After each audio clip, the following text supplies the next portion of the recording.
আসসালামু আলাইকুম ওয়া রাহমাতুল্লাহি ওয়া বারাকাতুহু।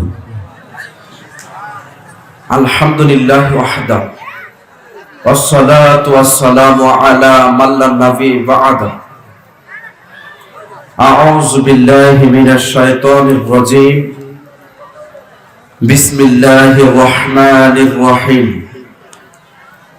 মা সালাকাকুম ফি সাকর ক্বালু লাম নাকু মিনাল মুসাল্লিন ইলাল আখির আয়াত।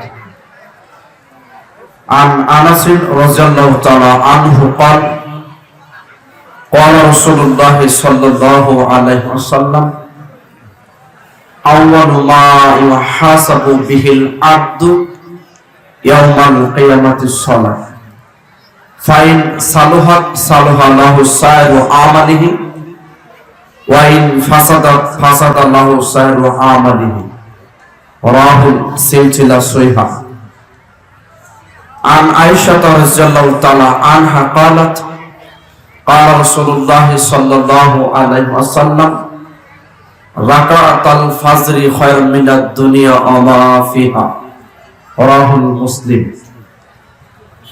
عن جابر رضي الله تعالى عنه قال قال رسول الله صلى الله عليه وسلم الفرق بين المؤمن والكافر وترك الصلاة رواه مسلم. প্রশংসা শুকরিয়া সে আল্লাহ সুবহানাহু ওয়া তাআলার জন্য যে আল্লাহ সুবহানাহু ওয়া তাআলা আমাদেরকে আজকের এই ইসলামী সম্মেলনে উপস্থিত হওয়ার সুযোগ তৌফিক দান করেছেন। সেই জন্য সেই আল্লাহ সুবহানাহু ওয়া তাআলার প্রতি অন্তরের অন্তঃস্থল থেকে শুকরিয়া প্রশংসা সে আল্লাহর জন্য যিনি আমাদেরকে এখানে উপস্থিত হওয়ার সুযোগ দান করেছেন। এই জন্য প্রশংসা যে আল্লাহ আমাদেরকে সুস্থতার মাধ্যমে এখানে উপস্থিত হওয়ার দান করছেন, বসার সুযোগ দিয়েছেন। এই জন্য আমরা শুকরিয়া আদায় করি। সবাই জুড়ে বলে আলহামদুলিল্লাহ। সবাই জুড়ে বলে আলহামদুলিল্লাহ। সংক্ষিপ্ত দরুদ পেশ করছে আমাদের প্রিয় নবী তার প্রতি, রাহমাতাল লিল আলামিনের প্রতি, যার আদর্শ সুন্নাত বাস্তবায়ন করতে পারে উভয়কালে সফলতা, যার সুপারিশ ছাড়া পৃথিবীর কোন মানুষ জান্নাতে যেতে পারবে না। যে নবী মানব দরদী ছিলেন, যে নবী আপনার আমার জন্য আল্লাহর কাছে গুনাহ মাফের জন্য তিনি ক্ষমা চাইবেন, এবং যেই নবীর মাধ্যমে আমরা সারা বিশ্ববাসীর জন্য যেটা মহাগ্রন্থ আল কোরআন মানব জাতির হেদায়েতের যে মূল গ্রন্থ উৎস মহাগ্রন্থ আল কোরআন তার মাধ্যমে পেয়েছি। এই জন্য আমরা তার প্রতি সংক্ষিপ্ত ভাবে দরুদ পেশ করছি। সবাই বলি সাল্লাল্লাহু আলাইহি ওয়াসাল্লাম। সম্মানিত উপস্থিতি, পশ্চিম পোড়াবাড়ি জামে মসজিদ কর্তৃক আয়োজিত আজকের এই সম্মেলনে সম্মানিত আমার শ্রদ্ধা ভাজন উস্তাদ, সম্মানিত সভাপতি মহোদয়, তিনি আমার উস্তাদ, সম্মানিত সহসভাপতি এবং প্রধান অতিথি, বিশেষ অতিথি, আমন্ত্রিত ওলামায়ে কেরাম, আমার সামনে মুসলিম ভাতৃবৃন্দ, পর্দার আড়ালের মা এবং বোনেরা, আজকের বক্তব্যের বিষয় যারা সালাত আদায় করে তাদের গুরুত্ব এবং ফজিলত কেমন, আর যারা আদায় করে না তারা কেমন। এই বিষয়ে পবিত্র কোরআন এবং সহিহ হাদিস থেকে তথ্যবহুল গুরুত্বপূর্ণ আলোচনা হবে ইনশাআল্লাহ। বক্তব্য চলাকালীন দুইটা পরামর্শ অবশ্যই আপনারা গ্রহণ করবেন। তার একটা পরামর্শ, প্রথমে আমরা বক্তব্য চলাকালীন কেউ কথা বলবো না, ওঠা বসা করবো না, মনোযোগ দিয়ে আলোচনা শুনবো। রাজি আছেন? বলেন রাজি আছেন? সবাই সবাই আছেন? জোরে বলেন ইনশাআল্লাহ। বলেন। দুই নাম্বার, বক্তব্য শুনে আমরা মানবো, মানার নিয়তে এই জায়গায় বসবো। কে কে রাজি আছেন? হাত তোলেন। বক্তব্য শুনে আমরা মানবো। রাজি আছেন ইনশাআল্লাহ? আল্লাহ আমাদের কবুল করুন, আমিন। কেন এই কথাটা হচ্ছে আল্লাহ 2 নম্বর সূরা সূরা আল বাকারা 286 নম্বরে আল্লাহ বলছেন ওয়া ক্বালু সামি'না ওয়া আতা'না। আল্লাহ বলছেন শ্রোতা হচ্ছে ওরাই, দর্শক হচ্ছে ওরাই। শ্রোতা ওরাই যারা বলে আমরা শুনেছি আর মেনে নিয়েছি। সুবহানাল্লাহ। এই কথা কে বলছেন? কথা বলতে হবে কে? আল্লাহ বলতেছেন ওরাই সবচেয়ে ভালো দর্শক, যারা আল্লাহ সুবহানাহু ওয়া তাআলার কথাগুলো শুনে আর শোনার পরে যারা মেনে নেয়, এরাই আল্লাহর কাছে সবচেয়ে উত্তম দর্শক। আলহামদুলিল্লাহ। তাহলে আমরা শুনে মানব, রাজি আছেন তো ইনশাআল্লাহ? কেননা যে কোনো ভালো কাজ করার আগে নিয়ত করলেই নেকি। আলহামদুলিল্লাহ। আপনি কাজ করেন নাই, কোনো সমস্যা নেই, কিন্তু ভালো কাজের একটা নিয়ত করলে আপনার আমলনামে সঙ্গে সঙ্গে ফেরেশতারা সব লেখা শুরু করে। আর একটা খারাপ কাজ করার জন্য নিয়ত করছেন, আল্লাহ বলছে খবরদার, খারাপ কাজ করার নিয়ত করছে, কাজ তো করে নাই, কেন পাপ লিখছো? খবরদার, পাপ লিখতে পারবে না। সুবহানাল্লাহ। আল্লাহ আমাদের কত ছাড় দেন, কত সুযোগ দেন। আল্লাহ বলছে ফজর পড়ে নাই, জোহর দেখো, জোহর পড়ে নাই আসর দেখো, আসর পড়ে নাই মাগরিব দেখো, মাগরিব পড়ে নাই এশার দেখো, এরপরে পাপ লেখো 1 গুণন 1। সুবহানাল্লাহ বলবেন না? মানে 1 গুণন 1, একটা পাপ লেখো, বেশি লেখো না। কথা বুঝতে পারছেন? আর আপনি ভালো কাজের নিয়ত করছেন, সঙ্গে সঙ্গে ফেরেশতারা লিখবে। আর আল্লাহ বলছেন একটা নেক কাজ করলে, ভালো কাজ করলে সেটা 10 গুণ আমি আল্লাহ বৃদ্ধি করে দেই, ইচ্ছা করলে 10 থেকে আরো 700 গুণ তার আমলনামায় বাড়িয়ে দেই। তাহলে আল্লাহ আমাদের প্রতি আন্তরিক কিনা বলেন? তিনি আমাদেরকে ভালোবাসেন না? এই মানব জাতিকে আল্লাহ কি জাহান্নামে দেওয়ার জন্য বানিয়েছেন? বলেন বানিয়েছেন? জান্নাতের দরজা 8টা, জাহান্নামের দরজা 7টা। তাহলে জান্নাত বেশি না জাহান্নাম বেশি? জোরে বলেন। তাহলে জান্নাতের দরজা বেশি না? আল্লাহ সুবহানাহু ওয়া তাআলা আপনাকে আমাকে পাঠিয়েছেন মাত্র একটা উদ্দেশ্যে, এছাড়া তার কোনো আর উদ্দেশ্য নেই। সূরা জারিয়াত 56 নম্বর আয়াত আল্লাহ বলছেন ওয়া মা খালাকতুল জিন্না ওয়াল ইনসা ইল্লা লিয়াবুদুন। আল্লাহ বলছেন পৃথিবীতে 2টা জাতি, মানুষ জাতি আর জিন জাতি, এই 2টা জাতি আমি আল্লাহ সুবহানাহু ওয়া তাআলা পাঠিয়েছি মাত্র একটা উদ্দেশ্যে। তারা কি? লিয়াবুদুন, তারা আমার ইবাদত করবে। সুবহানাল্লাহ বলেন। দেখেন আল্লাহ এছাড়া আর কোন উদ্দেশ্য নিয়ে মানব জাতি তৈরি করেন নাই, জিন ইনসান দুনিয়াতে পাঠান নাই, মাত্র একটা উদ্দেশ্যে পাঠিয়েছে। কেন পাঠিয়েছেন? আমরা সবাই তার কি করব বলেন? সবাই বলেন ইবাদত করব। এছাড়া পৃথিবীতে দ্বিতীয় কোনো পথ আছে? ইবাদত ছাড়া জান্নাত পাওয়া যাবে? জোরে বলেন পাওয়া যাবে? পাওয়া যাবে না। এই জন্য আল্লাহ সুবহানাহু ওয়া তাআলাকে পৃথিবীর সবচেয়ে শ্রেষ্ঠ পদ্ধতি, মাধ্যম, তাকে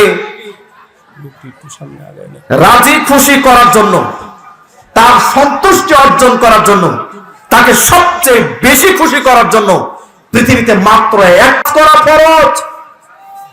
বছরে একবার রমজান মাসের সিয়াম করতে হয়। সামর্থ্য থাকলে আপনার যাকাত দিতে হয়। আপনার সামর্থ্য আছে, আপনি সাদাকা করেন, দান করেন। সামর্থ্য নাই, করতে হবে না। কিন্তু পৃথিবীতে এমন একটা ব্যতিক্রম আলাদা ইবাদত, যা আর কোন মানুষের মাধ্যমে, যা অন্য কোন মানুষের মাধ্যমে ইবাদত করাই নিলে কাজ হবে না। আপনি হজ করতে গিয়েছেন, অসুস্থ, যেতে পারবেন না, একজনকে টাকা দেন, হজ আপনার হয়ে যাবে। সুবহানাল্লাহ বলেন। আপনি রমজান মাস আসার পর অসুস্থ, সকাল সন্ধ্যায় একজনকে খাওয়ান, রোজা আপনার হয়ে যাবে। আপনার সামর্থ্য নাই, যাকাত দিতে হবে না। কিন্তু পৃথিবীতে এমন একটা ব্যতিক্রম আলাদা ইবাদত, যা 5 ওয়াক্ত সালাত, এটা কোনো, বলেন এটার কোনো কি নাই? কোনো বদলি নাই, এটার কোনো সুযোগ নাই যে আপনার বদল আমি নামাজ পড়ে দিলে নামাজ হবে। এই মর্মে পৃথিবীতে কোনো হাদিস আছে কি? জোরে বলা আছে? আপনার ইবাদত আপনাকে করতে হবে। কেন? এই জায়গায় হাদিসটা শুনেন। আল্লাহ রাসূল সাল্লাল্লাহু আলাইহি সাল্লামের 4 জন মেয়ে, 3 জন ছেলে।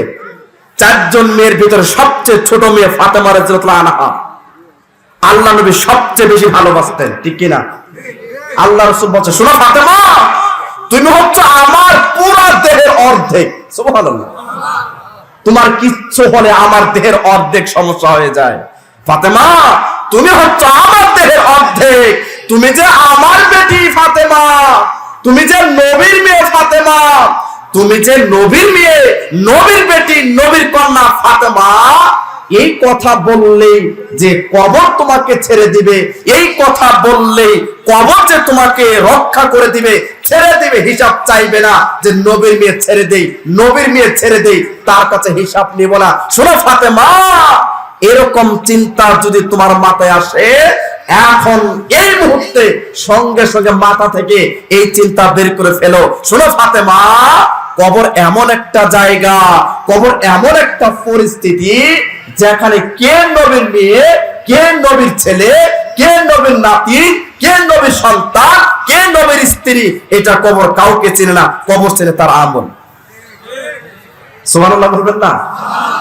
কথা বুঝাতে পারছি? তাহলে কবর চেনে শুধু কি আমল। কবর বলছেন, এখন কবর কি বলছে শুনেন।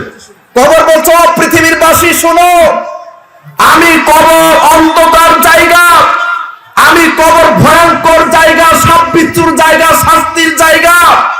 পৃথিবীর বাসী শোনো, যদি তোমরা আমল করে আমার কাছে আসতে পারো, পৃথিবীবাসী শোনো, যদি তোমরা আমল নিয়ে আমার কাছে আসতে পারো, আমি কবর, আমার আচরণ ব্যবহার হবে তোমার সঙ্গে সুন্দর। সুবহানাল্লাহ। এরপরে বলছে, পৃথিবীবাসী শোনো, যদি তোমরা কেউ আমল ছাড়া কবরে আসো, যদি কেউ কবরে আসো আমল ছাড়া, কোন আমল নিয়ে কবরে যেতে পারো নাই, আমি কবর তাকে এত শাস্তি দিব, আমি কবর তাকে এত শাস্তি দিব যা পৃথিবীর আর কাউকে এত শাস্তি দেওয়া হবে না। বলেন নাউজুবিল্লাহ।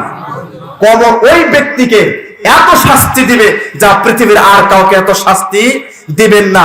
অতএব কবরে আপনি যেতে চাইলে এর পূর্ব শর্ত হচ্ছে আপনাকে কি করতে হবে? আমল করতে হবে। জোরে বলেন, কি করতে হবে?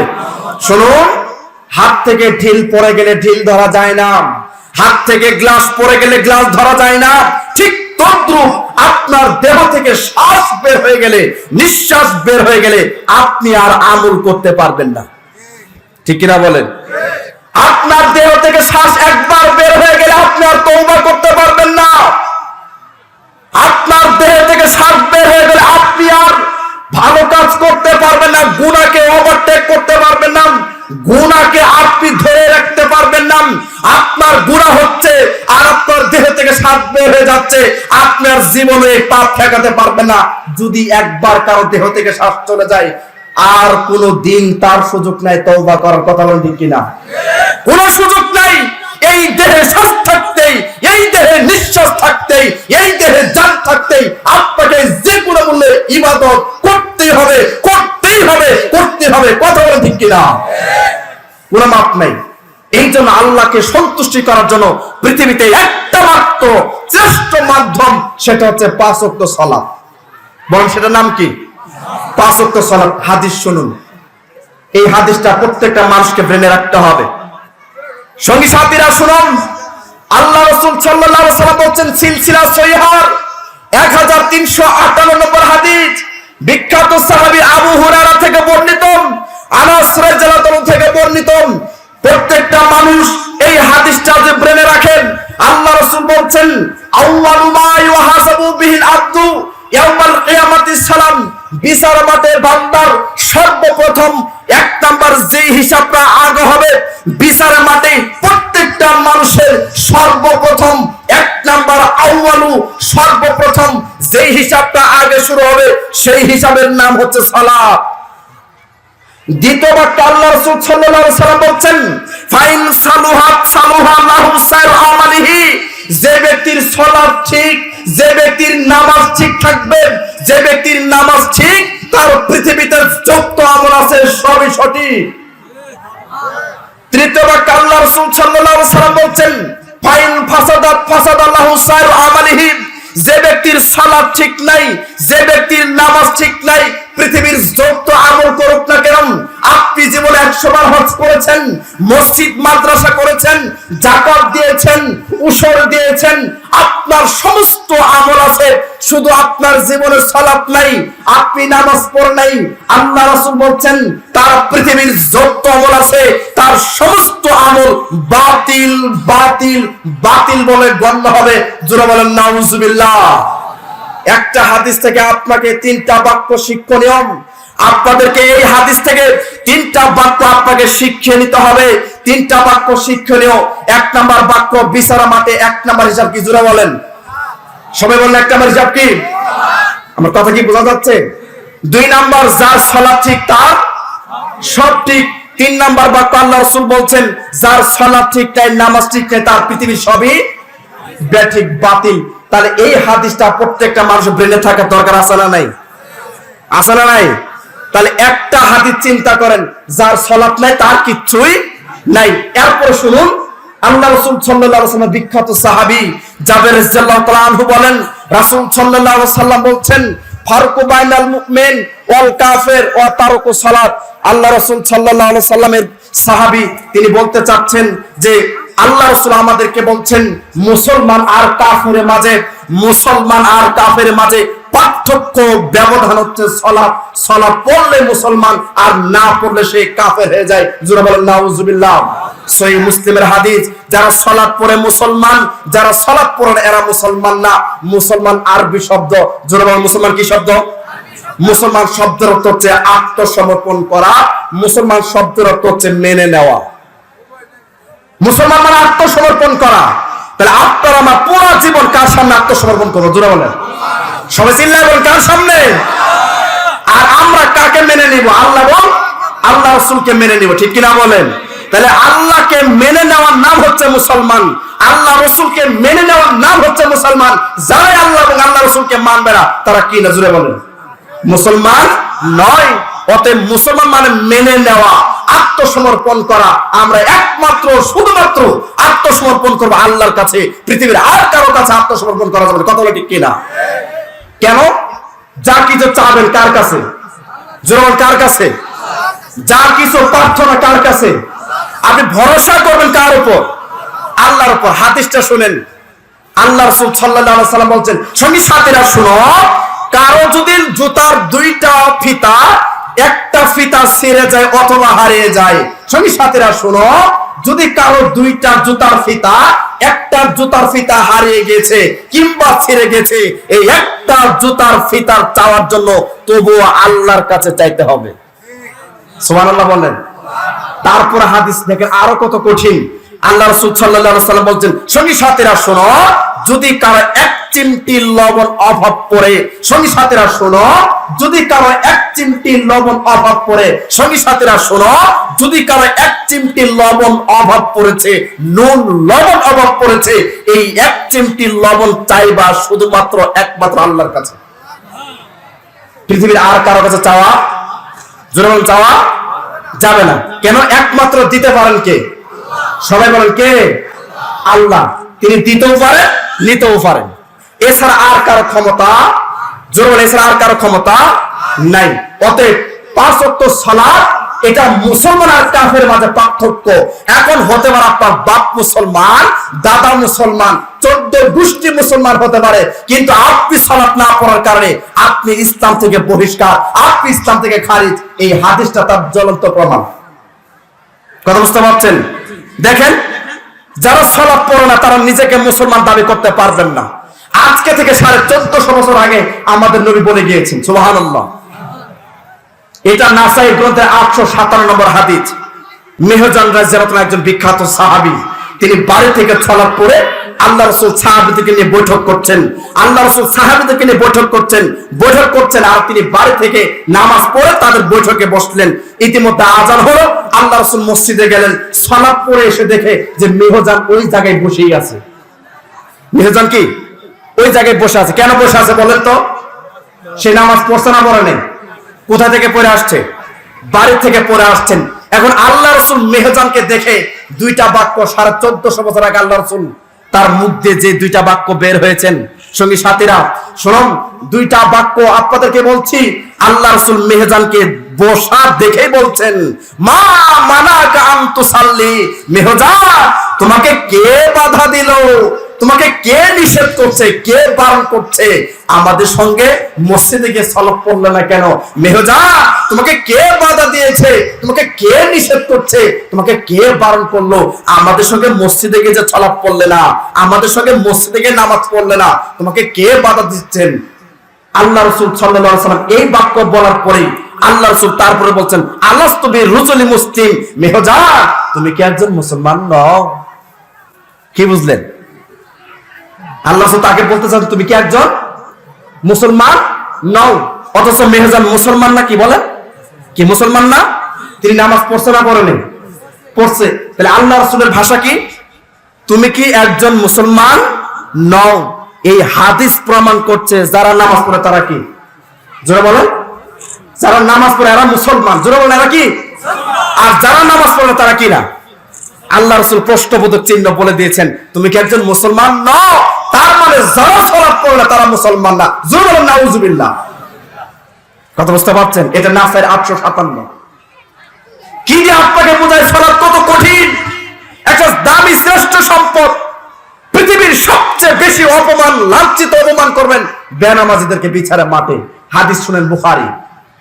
আবু সাঈদ খুদরি রাদিয়াল্লাহু তাআলা আনহু বলেন রাসূল সাল্লাল্লাহু আলাইহি ওয়াসাল্লাম বলেন বিচার মাঠে সমস্ত মানুষ একত্রিত হবে, জমা হবে। আল্লাহ তার পা বের করে দিয়ে বলবেন ও হাসরবাসীরা সবাই আজকে আমার পায়ের সামনে সিজদা দাও। বলেন সুবহানাল্লাহ। পুরো হাসরবাসীকে বলা হবে আমার পায়ের সামনে সিজদা দাও। কিন্তু আল্লাহ রাসূল সাল্লাল্লাহু আলাইহি ওয়াসাল্লাম বলেন অসংখ্য লক্ষ লক্ষ কোটি মানুষ আল্লাহর পায়ের সামনে সিজদা দেওয়ার সময় তারা একেবারে হুমড়ে মুড়ে আল্লাহর পায়ের সামনে পড়ে গিয়ে তাদের নাকে মুখে রক্ত ছুটবে। কেন?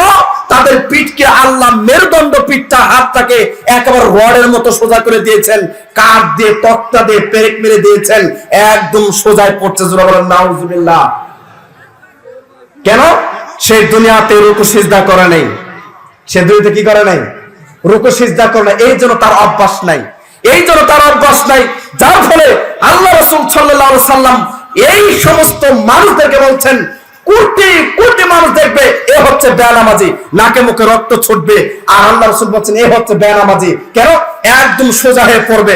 সঙ্গী সাথীরা তোমরা শোনো, একটা লোহার রড অথবা একটা লাকড়ি খড়ি আপনি যদি ছেড়ে দেন, খড়িটা কি পেকে পড়বে নাকি সোজা পড়বে? জোরে বলেন। সোজা পড়বে না। ঠিক তদ্রুপ এই সমস্ত বেনামাজিদের পিঠ মেরুদণ্ড আল্লাহ একেবারে রডের মতো সোজা করে দিবেন। সিজদা দেওয়ার সাথে সাথে একেবারে দুমড়ে মুচড়ে খেয়ে সামনে পড়ে যাবে, নাকে মুখে রক্ত ছুটবে। কোটি কোটি হাসরবাসীর মধ্যে মধ্যে তারা এত অপমান, অপদস্থ, লাঞ্ছিত হবে। পৃথিবীর আর কাউকে আল্লাহ তাআলা এরকম অপমান, অপদস্থ করবে না যা বেনামাজিদেরকে করবে। জোরে বলেন নাউজুবিল্লাহ। আর যারা দুনিয়াতে নামাজ পড়ছে, যারা দুনিয়াতে রুকু সিজদা করছে, পিঠ সোজা করছে, রুকু দিয়েছেন, সিজদা দিয়েছেন, আল্লাহ ওয়ার্ডার করার সাথে আল্লাহর পায়ের সামনে সবাই সিজদা দিতে পারবে। সুবহানাল্লাহ। তাহলে নামাজ পড়ার দরকার আছে না নাই? জোরে আছে না নাই? শুনুন সম্মানিত উপস্থিতি, শুনুন সূরা মুদাসসির 42-43 নম্বর আয়াত। জান্নাতি এবং জাহান্নামী পাশাপাশি অবস্থান করবেন। জান্নাতীরা জাহান্নামীদেরকে প্রশ্ন করছেন, জান্নাতীরা জাহান্নামীদেরকে বলবেন মা সালাকাকুম ফি সাকর, হে সাকার নামক জাহান্নামবাসীরা তোমরা কেন সাকার নামক দুজকে আসছো? আরো তো জাহান্নামের দরজা আছে, তো সাকার নামক জাহান্নামে আসছো কারণ কি? তখন তারা সবাই বলবে এক বাক্যে, সমস্ত জাহান্নামীরা বলবে ক্বালু লাম নাকু মিনাল মুসাল্লিন, আমরা যে দুনিয়াতে মুসল্লি ছিলাম না, আমরা যে দুনিয়াতে নামাজি ছিলাম না, আমরা যে দুনিয়াতে মুসল্লি ছিলাম না, এই জন্য আজকে সাকার নামক জাহান্নামে আসছি। জোরে বলেন নাউজুবিল্লাহ। বলেন আল্লাহর দোষ না বান্দার দোষ? কার দোষ? তারাই স্বীকার দিচ্ছে আমরা দুনিয়াতে কি পড়ি নাই। জোরে বলেন আমরা দুনিয়াতে কি পড়ি নাই? সালাত পড়ি নাই, নামাজ পড়ি নাই, এই জন্য কোথায় আসছি? সাকার নামক জাহান্নামে আসছি। সাকার নামক জাহান্নাম কেমন? আল্লাহ বলছেন ওমা আদরাকা মা সাকার, নবী আপনার কি সাকার নামক জাহান্নাম জানা আছে কি হয়? আল্লাহ রাসূল বলছেন আমার জানা নেই। আল্লাহ বলছে শুনো, সাকার নামক জাহান্নাম এমন একটা জাহান্নাম যেই জাহান্নামে মানুষ মরবেও না, বাঁচবেও না, যেই জাহান্নামে মানুষ মরবে না, বাঁচবেও না, শুধু শাস্তি আর শাস্তি, তার 24 ঘন্টা কন্টিনিউ তার শাস্তি আর শাস্তি চলতে থাকবে। জোরে বলেন নাউজুবিল্লাহ। এটার নাম হচ্ছে সাকার। সম্মানিত উপস্থিতি শুনুন, আল্লাহ রাসূল সাল্লাল্লাহু আলাইহি সাল্লাম সাহাবী আবু হুরায়রার সঙ্গে কথা বলছিলেন। আল্লাহ রাসূল সাল্লাল্লাহু আলাইহি সাল্লাম আবু হুরায়রার সঙ্গে কথা বলছিলেন, হঠাৎ করে বিকট একটা শব্দ হলো, সাহাবীরা ভয় পেয়ে গেছেন। আল্লাহ রাসূল বলছেন, সঙ্গী সাথীরা শোনো, তোমরা কি বলতে পারো এটা কিসের শব্দ? এই যে বিকট একটা আওয়াজ হলো, সঙ্গী সাথীরা শোনো, তোমরা কি বলতে পারো এটা কিসের শব্দ? সঙ্গী সাথীরা বলো, তোমরা কি জানো এটা কিসের শব্দ? সাহাবীরা বলছেন, ইয়া রাসূলুল্লাহ, আল্লাহ আপনি ভালো জানেন এই বিকট শব্দ হলো কেন, আপনি বলেন। রাসূল সাল্লাল্লাহু আলাইহি সাল্লাম বলছেন, সঙ্গী সাথীরা শোনো, জাহান্নামের মুখ থেকে একটা পাথর ছেড়ে দেওয়া হয়েছিল। সঙ্গী সাথীরা শোনো, জাহান্নামের মুখ থেকে একটা পাথর ছেড়ে দেওয়া হয়েছিল, আর সেই পাথরটা আজকে গিয়ে জাহান্নামের তলায় ঠেকলো। নাউজুবিল্লাহ বলেন না। আপনাকে বোঝাতে চাচ্ছি জাহান্নাম কত গভীর, এই হাদিস তার দলিল, সহিহ মুসলিমের হাদিস। জাহান্নামের মুখ থেকে পাথর ছেড়ে দেওয়া হয়েছিল, অনেক মূল ওজনের একটা পাথর। সম্মানিত উপস্থিতি, আপনারাই বলেন, পাথরের বৈশিষ্ট্য, পাথরের ধর্ম, পাথরের ক্ষমতা কি উপর দিক যাওয়া না নিচের দিক যাওয়া? যারা বলেন পাথরের ধর্ম কি নিচের দিক যাওয়া, পাথরের কাজ হচ্ছে সেই নিচের দিক যেতেই থাকবে। আল্লাহ রাসূল বলছেন, জাহান্নামের মুখ থেকে পাথরটা ছেড়ে দেওয়া হয়েছিল, আর সেই পাথরটা আজকে গিয়ে জাহান্নামের তলায় পৌঁছলো, ঠেকলো, আর এই পাথরটা তলায় গিয়ে পৌঁছতে ঠেকতে সময় লাগছে 70 বছর। জোরে বলেন আল্লাহু আকবার। কত বছর? 70 বছর। বলেন কত বছর? 70 বছর। শুনুন, 1 মিনিটে পাথরটা কত দূর যেতে পারে? 1 ঘন্টায় পাথরটা কত দূর যেতে পারে? 24 ঘন্টায় পাথরটা কত দূর যেতে পারে?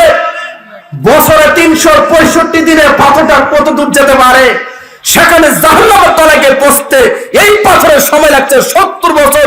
কি দিয়ে আপনাদেরকে বোঝাই জাহান্নাম কত গভীর, জাহান্নাম কত গভীর? বলেন আল্লাহু আকবার। ঠিক না? এই জাহান্নামের তলায় থাকবে গরু বাছর না মানুষ? জাহান্নামের তলায় কি গরু বাছর থাকবে, গরু ছাগল? কাদের জন্য জাহান্নাম? মানুষদের জন্য। এই জাহান্নামের তলায় থাকবে মানুষ। তাহলে একজন জাহান্নামের তলায় গিয়ে পৌঁছতেই সময় লাগবে 70 বছর। এরপরে জাহান্নামের সবচেয়ে বিখ্যাত শ্রেষ্ঠ শাস্তি হচ্ছে আগুন। আর আগুন, এই দুনিয়ার আগুনকে আল্লাহ রাসূল বলেন 69 গুণ, 70 গুণে আগুন আল্লাহ ভাগ করে 69 গুণ জাহান্নাম নিজে রেখে দিয়েছেন, আর একটা গুণ দিয়েছেন মাত্র দুনিয়াতে। কয়টা গুণ? এই একটা গুণ আগুন দিয়ে হিন্দুরা তারা মরা পড়ে, ঠিক কিনা বলেন? 1 গুণ আগুন পেয়ে সারা পৃথিবী পুরো ছাই করে দেওয়া যায়। সেখানে জাহান্নাম অলরেডি 69 গুণ পাওয়ার ক্ষমতাধারী আগুন জাহান্নাম নিজে রেখে দিয়েছেন শুধু পাপীদেরকে শাস্তি দেওয়ার জন্য। জোরে বলেন নাউজুবিল্লাহ। শুধু শাস্তি দেওয়ার জন্য। তাহলে এই জাহান্নাম থেকে আমাদের বাঁচতে হবে না? বলেন, কে কে জাহান্নামে যেতে চান? হাত তোলেন তো। জাহান্নামে যেতে চান কেউ? বলেন, কেউ যেতে চান? আমরা সবাই কোথায় যেতে চাই? জোরে বলেন, জোরে বলেন জান্নাতে। জোরে বলেন কোথায়? জান্নাতে। আল্লাহ আমাদের কবুল করে বলা আমিন। যদি আমরা জান্নাতে যেতে চাই তাহলে কি করতে হবে? সালাত আদায় করতে হবে। হাদিস শুনুন, আবু যর গিফারী রাদিয়াল্লাহু তাআলা আনহু বলেন, রাসূল সাল্লাল্লাহু আলাইহি সাল্লাম বলেন, সঙ্গী সাথীরা শুনুন, as-সালাতুন নূর, as-সালাতু বুরহান, as-সালাতুন নাজা। যারা সালাত পড়ে সালাতটা তার জন্য আলো, যারা সালাত পড়ে নামাজ পড়ে তাদের জন্য দলিল, যারা সালাত পড়ে তারা জাহান্নাম থেকে মুক্তির উপায়। বলেন সুবহানাল্লাহ। সালাত জাহান্নামের মুক্তির একটা উপায়। 3টা বাক্য বলছেন। প্রত্যেকটা নামাজের জন্য সালাত বিচার মাঠে কি হবে? আলো হবে। যেমন কি হবে? আলো, নূর মানে আলো। 2, সালাতটা আপনার জন্য বুরহান, দলিল হবে। কি হবে? দলিল। আপনি বলেন, আল্লাহ এই যে দলিল দেন আমার জান্নাত। সুবহানাল্লাহ বলেন। দলিল নাই, জমিন নাই, শেষ নাই, বাসটি নাই, নকশা নাই, পর্চা নাই, কিচ্ছু নাই, আপনার কোনো জমি নাই। কত বড় ঠিক কিনা? যার কাগজ তারই জমিন, যার কাগজ সবকিছু ঠিক আছে তারই জমিন। অতএব আপনার যেহেতু কোনো আমল নাই, আপনি নিঃস্ব, একেবারে অসহায় ফকির, অতএব আপনার কোনো জান্নাত নাই। কত বড় ঠিক কিনা? জান্নাত তাদের জন্য যারা আমল করে যাবে। এই জন্য 5 ওয়াক্ত সালাত আপনার জন্য দলিল হবে। এরপরে 3টা বাক্যে আল্লাহ রাসূল বলছেন তার জন্য মুক্তির উপায় নাজা। মুক্তির উপায় হবে জাহান্নাম থেকে বাঁচার সবচেয়ে বিখ্যাত একটা মাধ্যম, সেটা হচ্ছে 5 ওয়াক্ত সালাত। আল্লাহ রাসূল সাল্লাল্লাহু আলাইহি ওয়াসাল্লাম সাহাবীদের নিয়ে বসে আছেন, আল্লাহ রাসূলের চতুর্পাশে সাহাবীরা বসে আছেন, তার আত্মীয়স্বজন পরিবার সবাই বসে আছেন। আল্লাহ রাসূল দুনিয়া থেকে শেষ নিঃশ্বাস ত্যাগ করবেন। এই মুহূর্তে আল্লাহ রাসূল সাল্লাল্লাহু আলাইহি ওয়াসাল্লাম দুইটা কথা বলে গিয়েছেন, তার জীবনের শেষ দুইটা কথা। তার কথাটা দামি না বেশি? জোরে বলেন, বা দামি না? আমাদের নবীর জীবনের শেষ কথা, আমাদের নবীর জীবনের শেষ কথা, এই কথা বলে তিনি দুনিয়া থেকে বিদায় নিয়েছেন। আল্লাহ রাসূল বলছেন, ও আমার সঙ্গী সাথীরা শোনো, আস-সালাত আস-সালাত, খবরদার খবরদার, তোমরা জীবনে কোনোদিন নামাজ ছাড়বা না। সুবহানাল্লাহ বলেন। তাহলে এটা কঠিন বাক্য বলে যান নাই? আমাদের নবীর জীবনের শেষ কথা যে সালাত সালাত তোমরা কোনোদিন ছেড়ে দিও না। কেন? আমার উম্মতের সবচেয়ে ধ্বংসকারী বস্তু যারা সালাত পড়বে না, আমার উম্মত বিধ্বস্ত হয়ে যাবে, ধ্বংস হয়ে যাবে। যেদিন সালাত উঠে যাবে, জাতি কি হয়ে যাবে? জোরে বলেন, ধ্বংস হয়ে যাবে। সালাত আছে, আপনার পৃথিবী আছে, সালাত থাকবে না, কিচ্ছু নাই। যেহেতু রাসূল বলছেন, যার সালাত নাই তার কিচ্ছু নাই, যার সালাত নাই তার কোনো ধর্ম নাই, যার কোনো সালাত নাই তার মাবুদ বলে কিছু নাই। কেন? সে অস্বীকার করছে পৃথিবীতে সবচেয়ে বেশি বহুল আলোচিত যে বিষয়, আল্লাহ যেই ব্যাপারে সবচেয়ে বেশি বলছেন 82 বার, সেটা হচ্ছে সালাত। ঠিক কিনা বলেন? নামাজের কথা কতবার? 82 বার। আর অন্যান্য ইবাদতের কথা কি 82 বার বলছে? কথা বল, 82 বার বলছে। তাহলে সবচেয়ে বেশি বহুল আলোচিত যে বিষয়, সেটা হচ্ছে সালাত।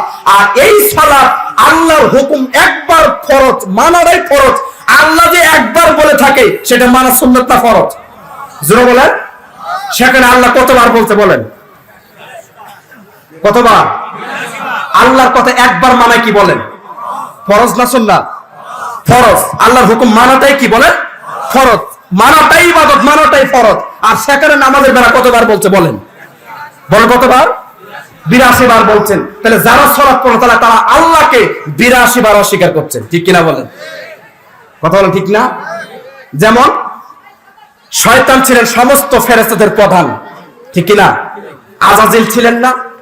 আল্লাহ বলছেন আদমকে সিজদা দাও, মাত্র কয়টা হুকুম বলেন? আল্লাহ একটা অর্ডার করছেন, আমি আদমকে সৃষ্টি করেছি, তুমি আদমকে সিজদা দাও, সিজদা দাও। ওয়াসজুদু লিআদামা, আদমকে সিজদা দাও। ফাসাজাদু, সবাই সিজদা দিলেন, ইল্লা ইবলিস, শুধু কে দিল না বলেন? ইবলিস ব্যতীত। বলেন কে দিল না? ইবলিস ব্যতীত। ইবলিস তো সিজদা দেয় না, বরঞ্চ পাল্টা আল্লাহকে বলছেন, আমি হচ্ছে নূরের, আর হচ্ছে মাটির, আমি কেমনে তাকে সিজদা দেই? দেখছেন যুক্তি? নাউজুবিল্লাহ বলবেন না? আল্লাহ বলছে আমি বলছি সিজদা দাও, এটাই ইবাদত। ঠিক কিনা বলেন? আল্লাহর হুকুম মানাটাই হচ্ছে ইবাদত। আল্লাহ বলছে যেহেতু তুমি আদমকে সিজদা দিলে না, যাও তুমি আজকে থেকে হচ্ছে শয়তান, 7 নং শব্দ থেকে আসছে শয়তান, তার মানে তাকে তাড়িয়ে দেওয়া হলো, খেদিয়ে দেওয়া হলো, ভাগিয়ে দেওয়া হলো। আজকে থেকে তুমি হচ্ছে বিতাড়িত, আজকে থেকে তুমি হচ্ছে অভিশপ্ত। তাহলে একটা হুকুম শয়তান আল্লাহর অমান্য করার কারণে কিয়ামত পর্যন্ত সে কি হয়ে গেল? জোরে বলেন। একটা হুকুম, মাত্র কয়টা হুকুম? আর আল্লাহ সালাতের ব্যাপারে কতবার বলছে বলেন? তাহলে আমরা কতবার আল্লাহর হুকুম অমান্য করছি বলেন? তাহলে যেই শয়তান আছে তার চেয়ে আমরা বড় না ছোট বলেন? কষ্ট পাইলেন? বলেন কষ্ট পাইলেন? একটা হুকুম অমান্য করার কারণে শয়তান কিয়ামত পর্যন্ত শয়তান। আর আল্লাহ 82 বার সালাতের কথা বলছে, এর মধ্যে আপনি নাই, সালাত পড়লেন না, তাহলে শয়তান একটা অমান্য করার কারণে শয়তান, তাও কিয়ামত পর্যন্ত। আর আপনি 82 বার আল্লাহর হুকুম অস্বীকার করছেন, তাহলে আপনি কি মুসলমান আছেন? জরুর আছেন? নাই।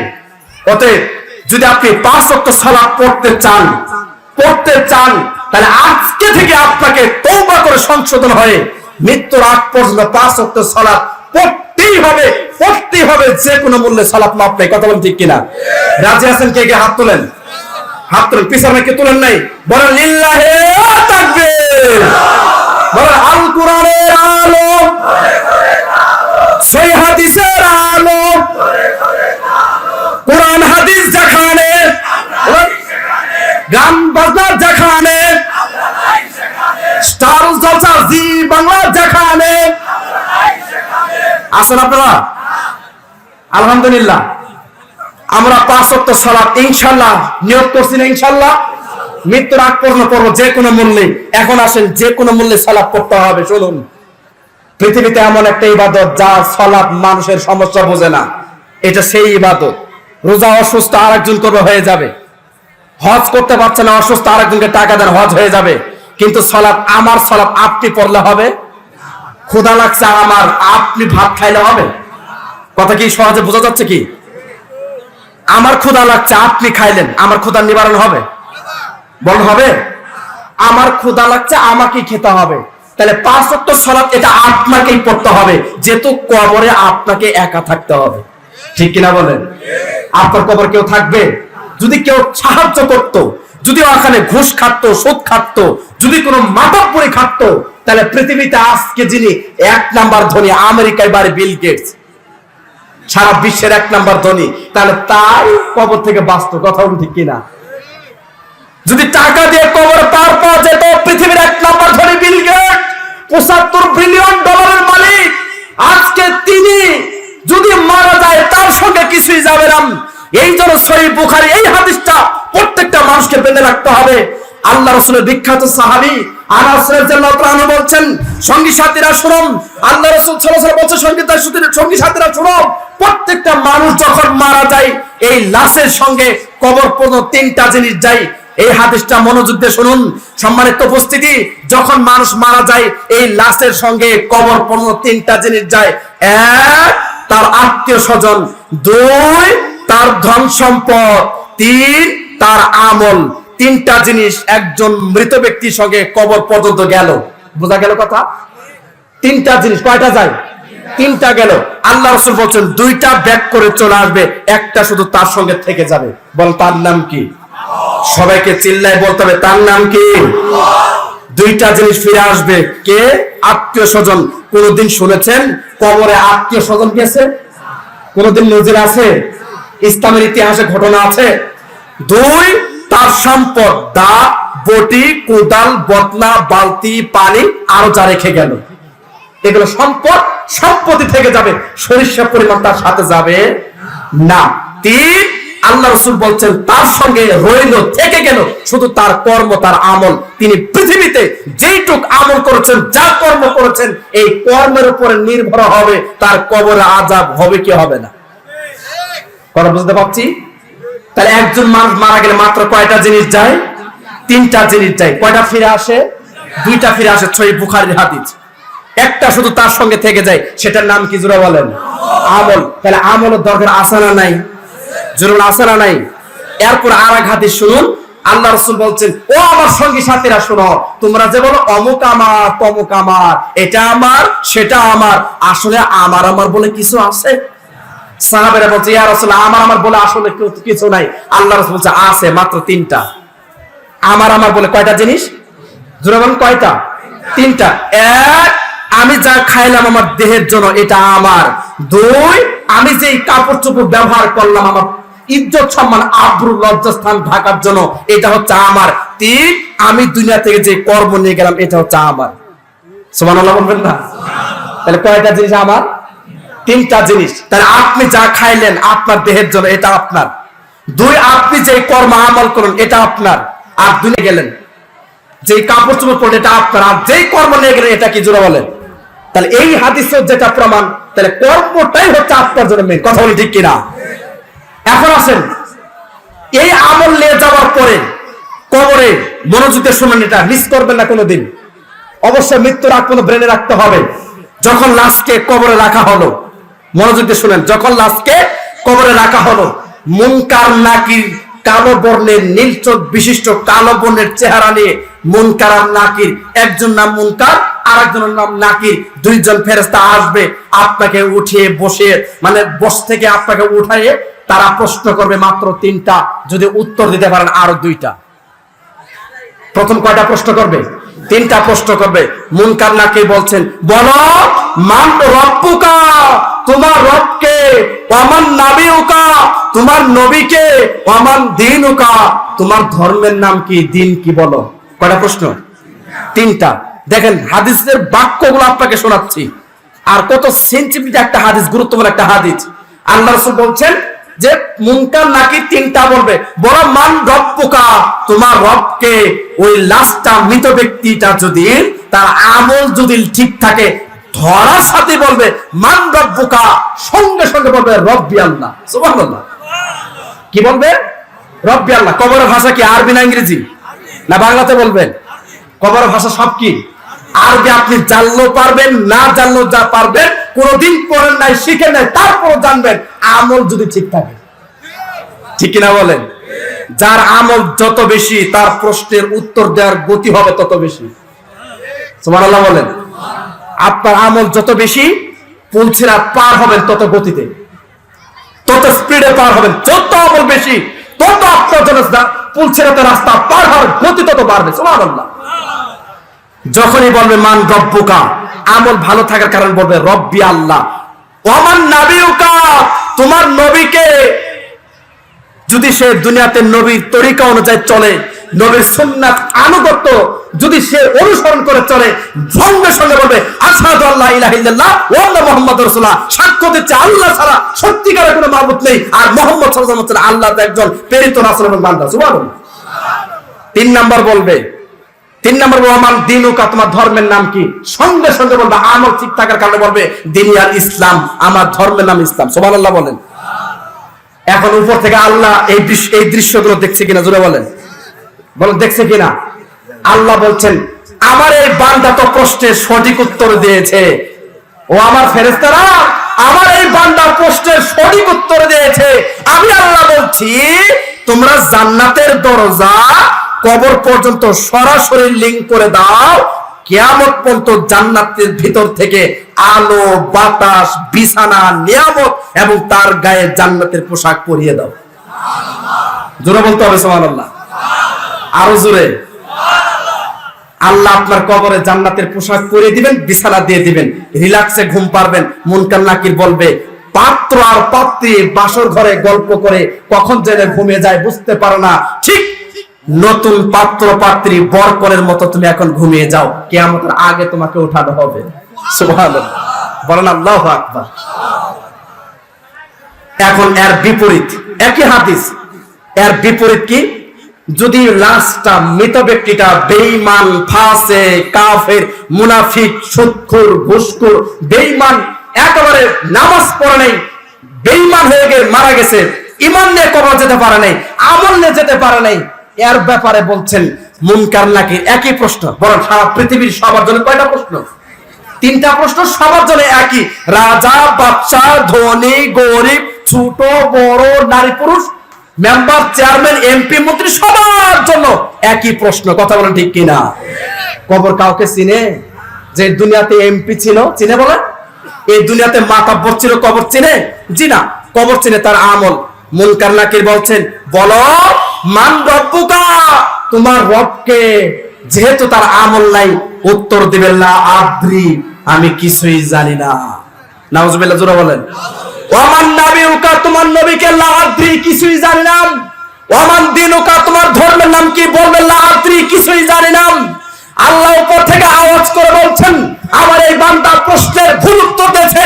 আরে কবর এখনো বসে আছে, মানে তাড়াতাড়ি মাটি 2 পাশ থেকে চাপ দে, এর হাড় হাড্ডি ভেঙে একেবারে চৌচির করে ভেঙে চুচড়ে গোড়া করে দাও। নাউজুবিল্লাহ। আল্লাহ রাগ করে এই কথা বলে, মাটি এখনো বসে আছে, মানো তাড়াতাড়ি তাকে ধরো, 2 পাশ থেকে চাপ দিয়ে তার হাড় হাড্ডি ভেঙে একেবারে চৌচির করে দাও, ও তো প্রশ্নের ভুল উত্তর দিয়েছে। নাউজুবিল্লাহ। এটা আল্লাহ রাগ করে কথাটা বলবেন। মাটি তখন 2 পাশ থেকে চাপ দিবেন, 2 পাশ থেকে এত জোরে চাপ দিবে, এত হাউমাউ করে চিৎকার করে কান্নাকাটি করবে। রাসূল সাল্লাল্লাহু আলাইহি সাল্লাম বলছেন তার চিৎকার পৃথিবীর কেউ শুনতে পারবে না।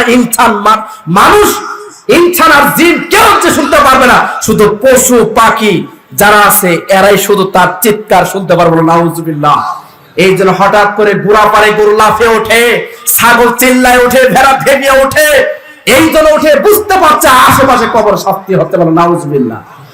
এরপর আল্লাহ বলছেন মুনকার নাকি তার কবরে একটা ফেরেশতা ছেদ করে দাও, যেই ফেরেশতা চোখে দেখতে পারে না, যেই ফেরেশতা কানে শুনতে পায় না, যেই ফেরেশতা কথা বলতে পারে না, বুবা, এমন একটা ফেরেশতা কবরে ছেদ করে দিবেন। আল্লাহ বলছেন তার হাতে বিশাল বড় একটা হাতুড় তুলে দাও, এই হাতুড় দিয়ে এই পাপীকে পিটাবে, এই হাতুড় দিয়ে পাপীকে পিটাবে। আল্লাহ রাসূল বলছেন সঙ্গী সাথীরা শোনো, ওই ফেরেশতারা হাত উঠা দিয়ে যদি মদিনার ভিতর সবচেয়ে বড় পাহাড়, মদিনার ভিতর সবচেয়ে উঁচু পাহাড়, মদিনার ভিতর সবচেয়ে বড় পাহাড় উহুদ পাহাড়, ওই ফেরেশতার হাত উঠে যদি এই উহুদ পাহাড়ে মারা হয়, তবু পাহাড়টা মিশে মাটির সঙ্গে ধূলিসাৎ হয়ে যাবে। এই হাতুড় দিয়ে পাপীকে পিটানো হবে। নাউজুবিল্লাহ। আল্লাহ রাসূল বলছেন যখন ফেরেশতা তার মাথার উপর আঘাত করবে, একদম মাটির নিচে চলে যাবে, আবার ফেরেশতা উঠাবে, আবার মারবে, আবার উঠাবে, আবার মারবে, এইভাবে শাস্তি চলবে কিয়ামত পর্যন্ত। বলেন নাউজুবিল্লাহ। তিন নাম্বার উল্লেখযোগ্য শাস্তি, আল্লাহ রাসূল সাল্লাল্লাহু আলাইহি ওয়াসাল্লাম বলছেন তার কবরে আগুন ছেদ করে দেওয়া হবে। সে আগুনের ভিতরে হাউমাউ করে চিৎকার করে গড়াগড়ি করবে, আগুনের ভিতরে হাউমাউ করে চিৎকার করে গড়াগড়ি করবে। আল্লাহ রাসূল বলছেন চতুর্থ শাস্তি, তার কবরে থাকবে সাপ, তার কবরে থাকবে বিচ্ছু। আল্লাহ রাসূল বলছেন জাহান্নাম থেকে সাপ আর বিচ্ছু তার কবরে ছেদ করে দেওয়া হবে। জাহান্নামের দরজা কবর পর্যন্ত সরাসরি লিংক করে দেওয়া হবে। কবর থেকে সাপ আসবে, কবর থেকে বিচ্ছু আসবে। আল্লাহ রাসূল উদাহরণ দিয়েছেন, সঙ্গী সাথীরা শোনো, জাহান্নামের এক একটা সাপ হচ্ছে এক একটা উটের মতো মোটা। সঙ্গী সাথীরা শোনো, জাহান্নামের এক একটা উট হচ্ছে এক একটা সাপের মতো মোটা। সঙ্গী সাথীরা শোনো, জাহান্নামের এক একটা সাপ হচ্ছে এক একটা উটের মতো মোটা। সঙ্গী সাথীরা শোনো, জাহান্নামের এক একটা বিচ্ছু হচ্ছে গাধার মতো মোটা। সঙ্গী সাথীরা শোনো, জাহান্নামের এক একটা বিচ্ছু হচ্ছে এক একটা গাধার মতো মোটা। এই সাপ, এই বিচ্ছু, সঙ্গী সাথীরা শোনো, এই সাপ, এই বিচ্ছু একবার দংশন করলে এই পাপীর শরীরে বিষ থাকবে 40 বছর। নাউজুবিল্লাহ, জোরে বলেন। কত বছর বিষ থাকবে? এটা একবার কামড়ালে বিষ থাকবে 40 বছর। আর এইভাবে কামড়াবে কোন পর্যন্ত? সবাই বলেন, কিয়ামত পর্যন্ত কামড়াবে। এইভাবে তার কন্টিনিউ শাস্তি কবরে চলতেই থাকবে। এই জন্য উসমান রাদিয়াল্লাহু তাআলা আনহু, বিখ্যাত একজন সাহাবী, আপনাকে মনোযোগ দিয়ে কথাটা শুনতে হবে, যাকে জান্নাতের সার্টিফিকেট আল্লাহ নিজে দুনিয়াতে দিয়েছেন, আল্লাহু আকবার, এবং মুহাম্মদ সাল্লাল্লাহু আলাইহি ওয়াসাল্লাম দুই মেয়েকে বিবাহ করেছেন, সুবহানাল্লাহ বলেন, এবং যাকে উসমান গনি বলা হয়, যাকে জামিল কুরআন বলা হয়, সর্বশ্রেষ্ঠ ধনী বলা হয়, এই উসমান রাদিয়াল্লাহু তাআলা জাহান্নামের কথা শুনে কান্নাকাটি করতেন না। যখনই কবর দেখতেন, যখনই কবর কথা শুনতেন, যখন কবর দেখতেন, যখনই কবর কথা শুনতেন, দুই চোখ ঝরঝর করে পানি ছেড়ে দিতেন। তার সাথীরা বলছেন, ও উসমান, আপনি জাহান্নামের কথা শুনে কাঁদেন না, আপনি কবর দেখলেই কান্না করেন, কবরের কথা শুনলেই কান্না করেন। কারণ কি? উসমান রাদিয়াল্লাহু তখন বাক্যটা বলছেন 1450 বছর আগে। উসমান রাদিয়াল্লাহু যে বাক্যটা বলছেন, ইন্নাল কাবরা আউয়ালা মানাজিল, নিশ্চয় পৃথিবীর সর্বপ্রথম ঘাট, নিশ্চয় পৃথিবীর প্রথম ধাপ, নিশ্চয় প্রত্যেকটা মানুষের প্রথম ধাপ হচ্ছে, প্রথম মাধ্যম হচ্ছে, প্রথম সিঁড়ি হচ্ছে, প্রথম বাধা হচ্ছে কবর। যে ব্যক্তি কবরে বেঁচে গেল, পৃথিবীর সমস্ত রাস্তা, উপরে যত পথ ঘাট যা আছে, আল্লাহ তার সব সহজ করে দিবেন। এরপর উসমান রাদিয়াল্লাহু আনহু বলছেন, সঙ্গী সাথীরা শুনুন, যেহেতু মানুষের প্রথম ধাপটা হচ্ছে কবর, কবরের মাধ্যমে ওই পারে যেতে হয়, কবরের মাধ্যমে তাকে ওই পারে যেতে হয়। এই জন্য যে ব্যক্তি কবরে আটকে গেল, যে ব্যক্তি কবরেই ফেসে গেল, তার উপরে যত পথ, যত রাস্তা ঘাট যা আছে, আল্লাহ তার সব কঠিন করে দিবেন। নাউজুবিল্লাহ। সঙ্গী সাথীরা শোনো, আমি উসমান এই জন্য কবর দেখলে কাঁদি, আমি উসমান এই জন্য কবর দেখলে কান্নাকাটি করি। যদি আমি উসমান কবরে ফেসে যাই, আল্লাহু আকবার বলবেন না? দেখেন, অথচ দুনিয়াতে জান্নাতের কি পাইছেন বলেন? বলেন, 10 জন সাহাবী দুনিয়াতে কি পাইছেন? জান্নাতের সার্টিফিকেট পাইছেন, সুসংবাদ পাইছেন। আমরা কারা কারা জান্নাতের সুসংবাদ পাইছি? হাত তুলেন তো। কেউ সার্টিফিকেট পাইছেন? হাত তুলেন। জান্নাতের সার্টিফিকেট পাইছেন কেউ? তাহলে যে আপনি আমল করে না বসে আছেন, কি জন্য বসে আছেন? কি জন্য বসে আছেন? আমল করতে হবে। বলছিলাম, যে কোনো মূল্যে সালাত পড়তে, জোরে বলেন, যে কোনো মূল্যে সালাত পৃথিবীর এমন একটা ব্যতিক্রম ইবাদত যার কোনো সমস্যা বুঝে না।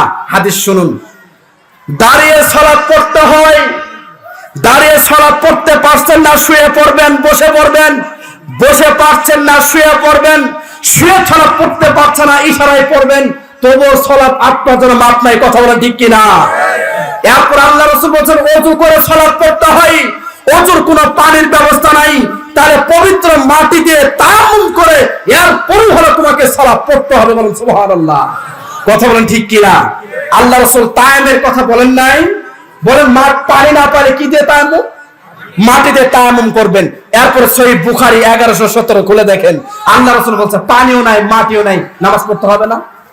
না কথা বুঝে নাই? বলেন নামাজ পড়তে হবে কিনা? নামাজের টাইম কি থাকবে না চলে যাচ্ছে? আপনি এখন পানিও পান নাই মাটিও পান, কি করবেন? আল্লাহ রাসূল আমাদের জন্য সুসংবাদ দিয়ে গেলেন সহিহ বুখারী 1117 যে পানিও নাই মাটিও নাই, বিনা ওযুতে বিনা তায়াম্মুমে তোমাকে সালাত পড়তেই হবে, পড়তেই হবে। তবু সালাত মাফ নাই, সুবহানাল্লাহ। তবু সালাত কি নাই? কেন? পানিও নাই মাটিও নাই, বিনা ওযুতে পড়বেন, বিনা তায়াম্মুমে পড়বেন। আপনার অন্তরের খবর কে জানে? জোরে বলেন। আপনি অনেক চেষ্টা করছেন, পানি আর মাটি মিলাতে পারেন নাই। এমন এক জায়গায় গেছেন মাটিও নাই, প্লেনে উঠছেন, মাটি আছে, মনে করেন পানি নেই, ড্রেসিং এ কোনো পানি নাই মাটিও নাই, কি করবেন?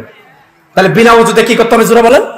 সালাত পড়তে হবে। কেন? সালাত কারো সমস্যা বুঝে না, এমন একটা ব্যতিক্রম আলাদা ইবাদত, সালাত কারো সমস্যা বোঝে না। যেহেতু আল্লাহ রাসূল বলছেন, সহিহ মুসলিমের হাদিস, আল্লাহ তাআলা মানুষের চেহারা দিক তাকান না, ঠিক কিনা বলেন? আল্লাহ বলছে আমি কারো চেহারা দিকে তাকাই না, আমি কারো পোশাকের দিক তাকাই না, কে কত সুন্দর আর কে কত দামি পোশাক পরে আছে আমি আল্লাহ কিন্তু এটা দেখি না, আমি দেখি তার অন্তর আমার জন্য কতটুকু ভয় করে।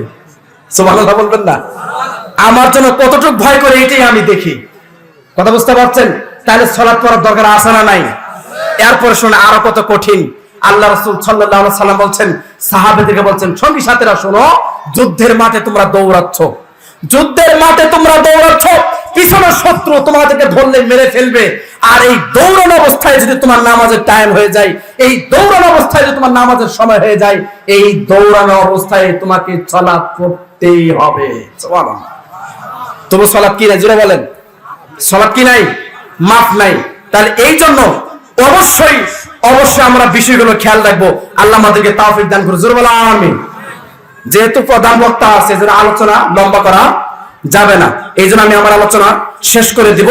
আর দুইটা হাদিস বলে আমরা যারা সালাত পড়ব আল্লাহ রাসূলের সঙ্গে জান্নাতে থাকতে পারবেন। সুবহানাল্লাহ বলেন। যারা সালাত পড়বেন আল্লাহ রাসূলের সঙ্গে জান্নাতে থাকতে পারবেন। সহিহ মুসলিমের এই হাদিস খুব গুরুত্বপূর্ণ একটা হাদিস, মনোযোগ দিয়ে শুনবেন আর ব্রেনে রাখবেন। শুনুন, রাবিয়া ইবনে কাব একজন সাহাবী।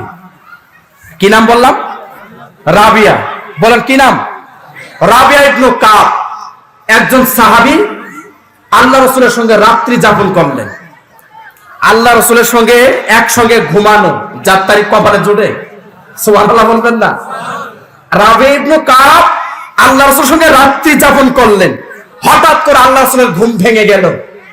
আল্লাহ রাসূল বলছে, রাবিয়া ইবনে কাব, যে আল্লাহ রাসূল, আমার জন্য পানি নিয়ে আসো, ইস্তিনজা করব আর ওযু করব।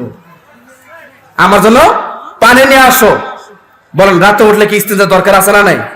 আল্লাহ রাসূল উঠলেন, বলছে পানি দাও, ইস্তিনজা করব আর ওযু করব। রাবিয়া ইবনে কাব পানি দিলেন, পানি দিলেন, তিনি ইস্তিনজা করলেন এবং ওযু করলেন।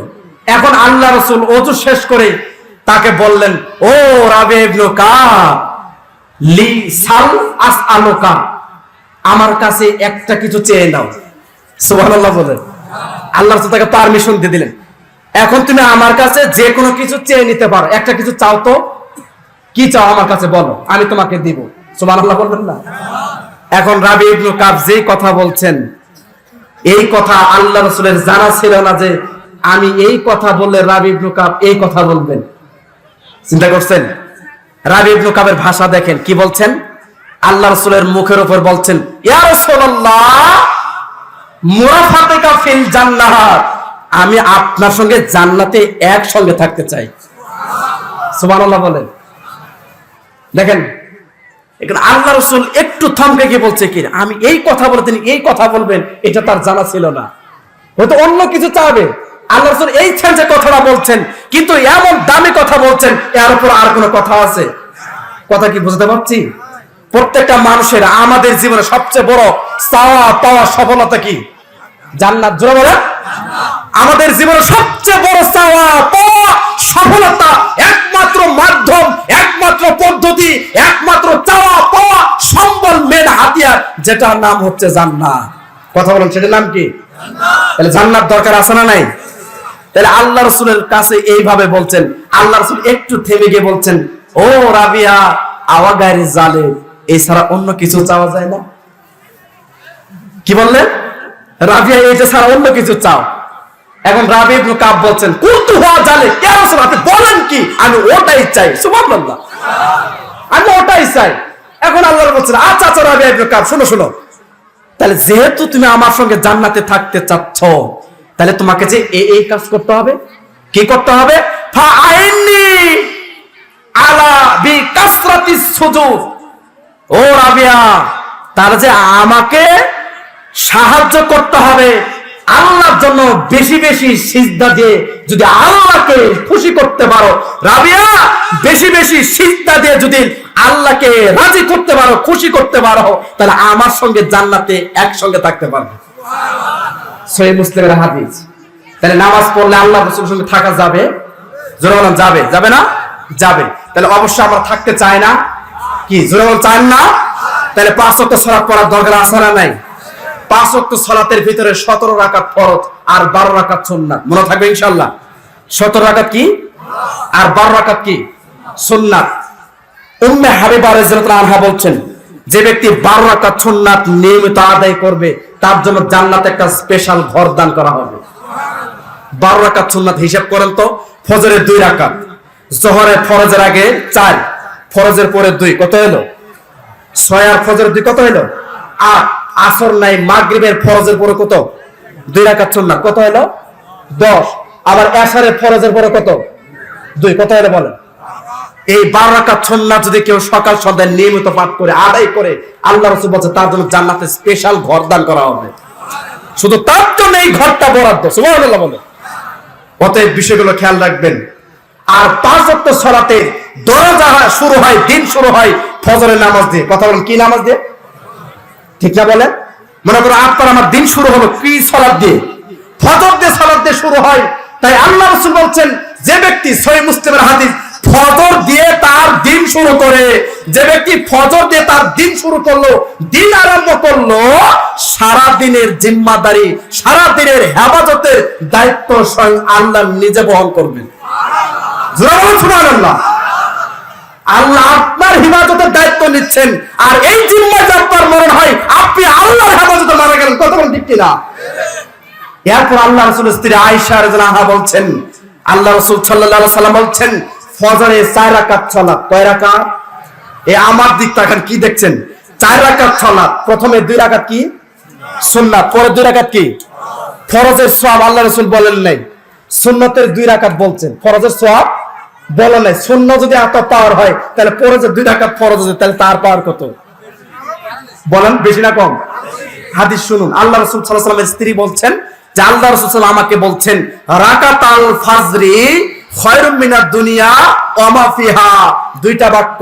যে ব্যক্তি ফজরের 2 রাকাত সুন্নাত সালাত আদায় করলো, যে ব্যক্তি ফজরের 2 রাকাত সুন্নাত সালাত আদায় করলো, খায়রুম মিনাদ দুনিয়া ওয়া মা ফিহা, পৃথিবী আর পৃথিবীর ভিতরে যা কিছু আছে, পৃথিবী আর পৃথিবীর ভিতরে যা কিছু আছে, এই পৃথিবী আর পৃথিবীর ভিতরে যা কিছু আছে, সারা পৃথিবী বিক্রি করে যত টাকা হবে, সারা পৃথিবী বিক্রি করে যত টাকা হবে, ফজরের 2 রাকাত সুন্নাতের সমান নেকি হবে না?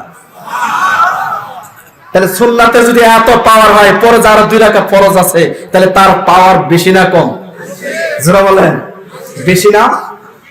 এরপরে দেখেন ফজরের পরে কি আসলো? জোহর। বলেন এরপরে কি? জোহর। হাদিসের ভাষা শুনেন, উস্তাদ বসে আছে। আল্লাহ রাসূল বলেন, যে ব্যক্তি জোহরের সালাত পড়ে, লাই ইয়ালিজুন নার, হাদিসের ভাষা, যে ব্যক্তি জোহরের সালাত আদায় করলো সে কোনোদিন জাহান্নামে যাবে না। সুবহানাল্লাহ বলে। হাদিসের ভাষা, সে কোনোদিন জাহান্নামেই যাবে না। আর আসর, এরপরে কি? আসর যে ব্যক্তি আদায় করবে, যে ব্যক্তি আসর আদায় করলো আর ফজর আদায় করলো, তার স্বয়ং আল্লাহ নিজে জিম্মাদারি। সুবহানাল্লাহ বলে। আর মাগরিব এশা এটা পড়লে সারা রাত ইবাদত করলে যা নেকি পাবেন, এশারের সালাতের নামাজ জামাতের সঙ্গে পড়লে সেই নেকি পাবেন। বলেন সুবহানাল্লাহ। আল্লাহ তুমি বড় রহমান, ক্ষমাশীল, মেহেরবান। 5 ওয়াক্ত সালাতের উপরে গুরুত্ব সম্পর্কে, আমলের উপরে আজকে আমরা যে বক্তব্য শুনলাম, আল্লাহ আমাদের সবাইকে মানার, বোঝার এবং মানার, আমল করার তৌফিক দান করুন। জোরে বলেন আমিন।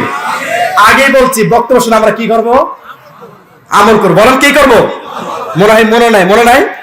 আমল করব। অতএব আল্লাহ আমাদেরকে আমল করার তৌফিক দান করুন, জোরে বলুন আমিন। অতএব প্রধান মেহমান আমার বড় ভাই এসে পড়েছেন, আপনারা তার মূল্যবান আলোচনা শুনে এখান থেকে আমরা বিদায় নিব। শেষ পর্যন্ত কে কে থাকবেন হাত তোলেন। সবাই আছেন ইনশাআল্লাহ? আর যাওয়ার সময় দান বাক্স আছে, 2-1 5 দিয়ে যায়। জোর করলাম না, কি দানটা স্বেচ্ছায় নাকি জোর করে নিতে হবে বলেন? যাওয়ার সময় দান বাক্স আছে, দিয়ে যাবেন ইনশাআল্লাহ। রাজি আছেন ইনশাআল্লাহ? সম্মানিত উপস্থিতি, যেহেতু আমাদের প্রতিদিন প্রতি রাত এইভাবে আমাদের এই জেলা থেকে ওই জেলায়, এই গ্রাম থেকে ওই গ্রামে, থানায় কথা বলতে হয়, এই জন্য যে কথা বললাম আল্লাহ আমাদেরকে এরপর আমল করার তৌফিক দান করুন আমিন। আল্লাহ আমাদের প্রত্যেকে মৃত্যুর আগ পর্যন্ত 5 ওয়াক্ত সালাত জামাতের সঙ্গে আদায় করার জন্য তৌফিক দান করুন আমিন। আল্লাহ আমাদের সবাইকে খাস হেদায়েত দান করুন আমিন। আল্লাহ আমাদের যারা মারা গেছে প্রত্যেকের কবর আযাব মাফ করে দেন আমিন। আমার জন্য দোয়া করবেন। আমার বাড়ি একেবারে কাছে, মাদারগঞ্জে একেবারে মেইন পৌরসভা যেটা বালিজুরি, আর আমি খদিক চন্দ্রটাবর হাজিপাড়া বিশাল বড় জামে মসজিদ, ওখানে আমি ইমামতি করি। আর সারা বাংলাদেশ আপনাদের এই কোরআন হাদিসের খেদমত করে যাচ্ছি। সবাই আমার জন্য দোয়া করবেন। আমার নাম মাসুদ বিন আব্দুল্লাহ। যারা যুবক শ্রেণী আছেন ইউটিউবে সার্চ দিলেই পাবেন, বাংলাতে লিখলে আমার এটা নিজস্ব চ্যানেল, এছাড়াও অনেক মিডিয়া আছে, এগুলো সবই পাবেন ইনশাআল্লাহ। জি, আমি আপনাদের কাছে খাস করে দোয়া চাচ্ছি, আল্লাহ যেন সুস্থ রাখেন এবং বেশি বেশি কোরআন হাদিস খেদমত করার, জাতির সামনে পেশ করার জন্য আল্লাহ যেন সুযোগ করে দেয়। আল্লাহ আমাকে কবুল করুক, জোরে বলা আমিন। আল্লাহ যেন সুস্থতা দান করে, বলা আমিন। এই বলে আমার সংক্ষিপ্ত আলোচনা এখানে শেষ করছি। আমরা সবাই একটু অনুতপ্ত হয়ে একটু ক্ষমা চাই আল্লাহর কাছে, সবাই একটু তওবা বলে জোরে জোরে বলেন আস্তাগফিরুল্লাহ আল্লাযী লা ইলাহা ইল্লা হুয়াল হাইয়ুল কাইয়ুম ওয়া আতুবু ইলাইহি। তো আমার প্রিয় ভাই রফিক ভাই আমাদের সঙ্গে যোগাযোগ করছেন, আপনাদের এলাকার সন্তান রফিক ভাই আমাদেরকে দাওয়াত করে নিয়ে আসছেন। আমরা তার জন্য দোয়া করি। অনেক পরিশ্রম করছে, আল্লাহ তাকে